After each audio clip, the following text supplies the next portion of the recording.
ما بين يديه. So Jesus, Mary, Moses, Abraham, all the important Christian figures are in the Quran. Prophet Muhammad said, يوشك أن ينزل فيكم عيسى بن مريم. Jesus Christ is coming after my life, after my death. Jesus Christ will come again to find salvation for all and to lead you to righteousness. This is what Prophet Muhammad said. Islam has a lot in common with Christianity, but some things make it very different. It's not just a religion, it's a code of conduct. More important than your beliefs are your actions. Muslims from all backgrounds and nations are bonded into a global community by 5 rituals, the 5 pillars of Islam. First, there's the declaration of faith, the Shahada. Second is Salah, the 5 daily prayers. Third is Sawm, or fasting during the month of Ramadan. Fourth is Zakat, that's giving to the poor. And finally, there's the pilgrimage to Mecca, the Hajj. The Shahada is a simple declaration of faith, the axis around which Islam turns. First pillar is the Shahada. Ashhadu an la ilaha illallah wa ashhadu anna Muhammadan abduhu wa rasuluh. I bear to witness there is no deity except Allah, Prophet Muhammad, obedient and messenger of Allah. This is the beginning of the faith for Muslims. The sound and the words when you make together is easy, no problem. It's only words, Arabic words. Everybody can say this, no problem. But the meaning you have to accept by your heart. This is the difficult. After the Shahadat, maybe you can pray or not. This is between you and Allah. If you don't make the Shahadat, you are not going to be a Muslim. This is the major things.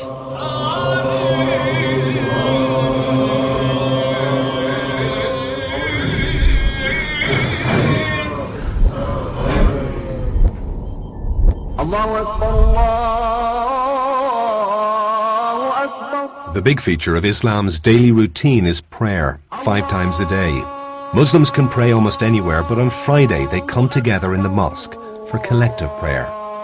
And among the most respected mosques in the Muslim world is Al-Azhar in Cairo. Here Sheikh Abdullah teaches young scholars the importance of Salah, or prayer. فالصلاة شكر لله بصلي لله وبسجد له وبركع له كأني بقول يا رب أنا متشكر على إنك خلقتني إنسان ورزقتني وجعلت لي أذن أسمع بها وعينا أبصر بها وهكذا. فالصلاة هي ترويح للقلوب وتهذيب للنفوس. فالرسول صلى كده وصلى كده وصلى كده وسمع الله لمن حمده بنفس النظام كده. إذا ركع بيركع كده.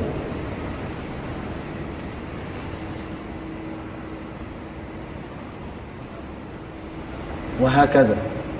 فالمذاهب علموا لنا كيف الإنسان يركع لأن الرسول قال صلوا كما رأيتموني أصلي. رسول الله صلى الله عليه وسلم.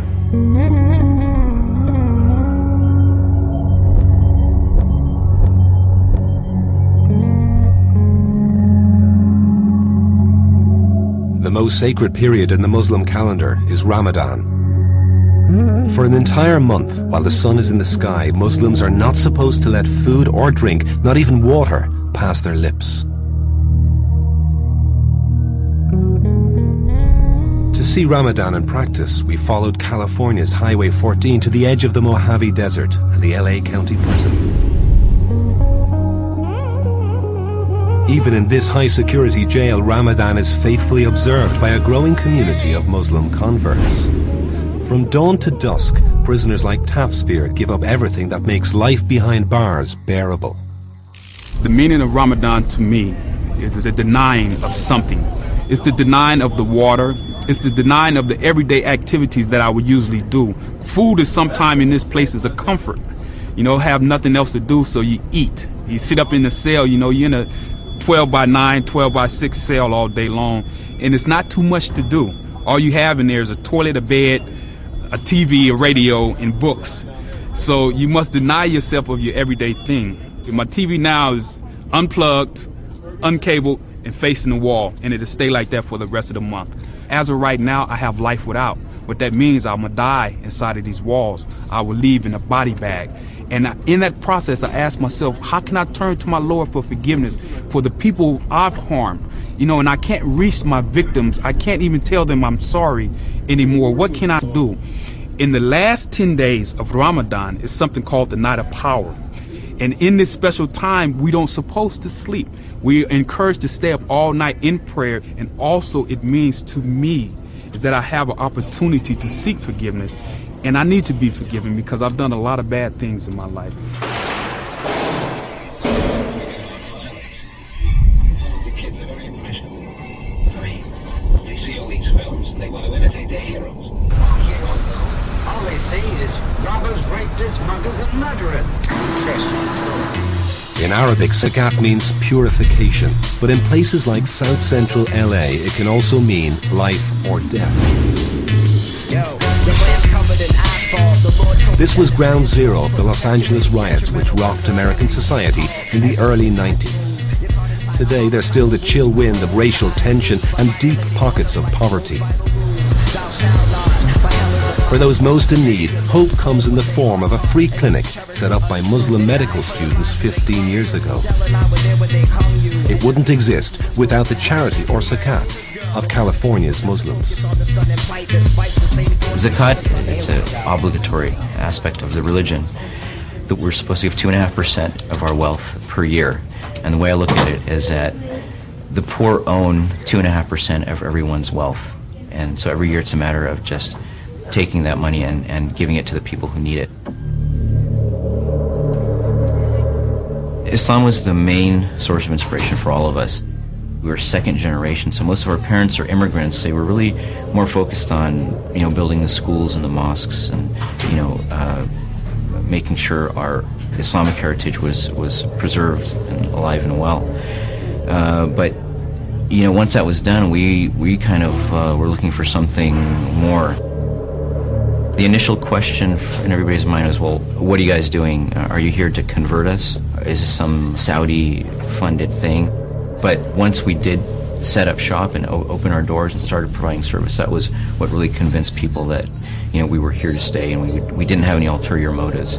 The donors are just average middle-class Muslim families that we, you know, go to, particularly during Ramadan, and ask them for help. They're not really, you know, they're not particularly wealthy. We get a lot of small contributions, but it really adds up.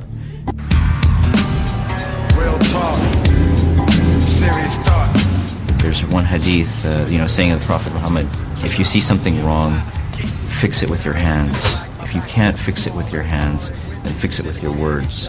If you can't fix it with your words, then at least fix it in your heart. Stand around, I hold it down like a fort. In the midst of war, I find peace within. My climb is a gate.